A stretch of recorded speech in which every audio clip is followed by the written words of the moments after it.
two dominant performances in the Big Ten this past weekend against teams that we didn't know a whole lot about in regards to, I'm talking Nebraska and Maryland. Would they take that next step forward, or would they be put in their place? Well, they were both put in their place by Ohio State and Penn State, respectively.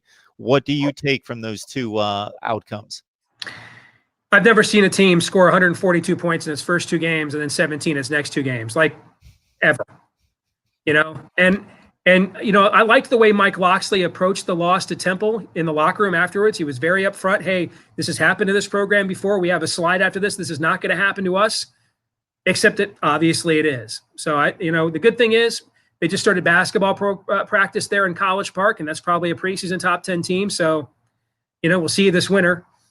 With Nebraska, I think they've got a problem. And some of it's of their own devising, but I think a lot of it's external. And, you know, when you and I were kids, Mark, there was this commercial and that had the tagline, "We serve no wine before it's time." And if you go back to Big Ten Media Days, Bill Moose, the AD, and Scott Frost were both really going out of their way to lower expectations. You know, Phil Steele's magazine had just come out, has them going 10-2 to the Rose Bowl and all this other stuff. And it's like people don't want to let them build a program there. You know, it's like people just think that they just had like this one bad coach hire and they were down for a couple of years, but they'll be right back.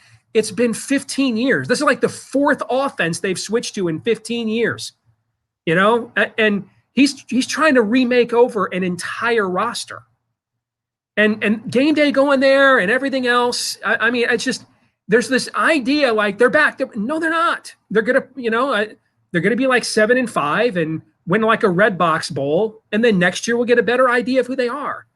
But I think I'd be careful if I'm Nebraska of all these external expectations kind of suffocating you as a program, that you never really get to establish your foundation or base because you're trying to live up to the glory days of when the guy who's the new head coach played. So the difference that Michigan had is it actually had a couple of good teams in the era before Harbaugh arrived. It just couldn't maintain consistency. The previous coaching staff had recruited very well to a system similar to the one that Jim wanted, you know, the pro style that Jim was here with. So he didn't have to undergo a massive, you know, roster overhaul. I think Nebraska, people just, you know, the great words of the prophet, Aaron Rodgers, relax. You know, I mean, the idea that they were just going to go flip a switch and go 10-2 was nuts. And I just think people need to let Scott Frost, more than one full recruiting class, build a roster. I don't think they're behind schedule at all. I think people overreacted to where their schedule was. Their best win at the end of their year last year was they covered against Ohio State in a loss in Columbus. That was their best win when they had this magical win. Look at the teams they beat. Most of them suck. I mean, the Michigan State team they beat at the end last year, and 4 of their last 5 games, they scored, they allowed 1 touchdown or less, and they lost 3 of those games, you know? So I think people way overreacted and were projecting on them. I don't think Nebraska is behind schedule. I think they're right on schedule. What I think you're learning about Ohio State is, now they didn't play as good a defense, particularly in the run, on Saturday as they have most of this year. But if they run the football like that and the defense is that improved, then as long as Justin Fields is upright, they're not losing anybody. And I mean, like, not in the Big Ten. I mean, anybody. Because Alabama's starting 4 true freshmen on defense and doesn't have a running game.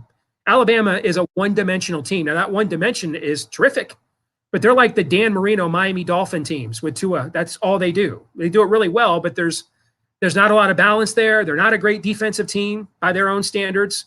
I think with Clemson, you're kind of seeing them. You know, my numbers showed they had more attrition in terms of the talent loss than any other program in the country, and I think you're seeing that. You know, teams have film on Trevor Lawrence now, and they're taking his best routes away and saying, hey, show me you can make this throw instead. They kind of remind me of Florida State, you know, the year after they won the national title with Jameis Winston as a freshman, and they brought all those guys back. And they still went undefeated against a soft schedule, but a lot of those games, they barely pulled them out. You remember that team? And oh, yeah. To the first playoff, and they got crushed by Oregon.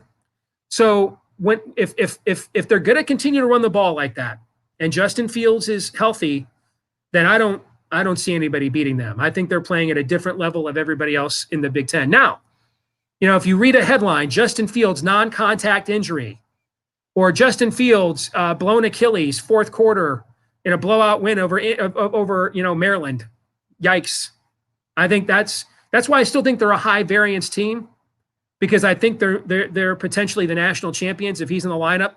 And then I think, they're not if he's not.